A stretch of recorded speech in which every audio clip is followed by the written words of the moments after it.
और अगर हम चाहते तो हर शख्स को हिदायत दे देते, लेकिन मेरी तरफ से यह बात करार पा चुकी है कि मैं दोजख को जिन्नों और इंसानों सबसे भर दूंगा। सो अब आग के मजे चखो, इसलिए कि तुमने इस दिन के आने को भुला रखा था।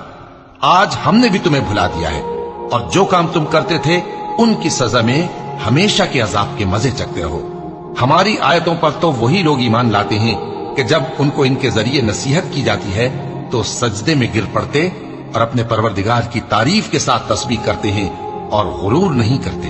उनके पहलू बिछोनों से अलग रहते हैं, इस हाल में कि वो अपने परवरदिगार को खौफ और उम्मीद से पुकारते और जो कुछ हमने उनको दिया है उसमें से खर्च करते हैं। सो कोई शख्स नहीं जानता कि उनके लिए कैसी आंखों की ठंडक छुपाकर रखी गई है। ये उन अमाल का सिला है जो वो करते थे। भला जो मोमिन हो वो उस शख्स की तरह हो सकता है जो नाफरमान हो?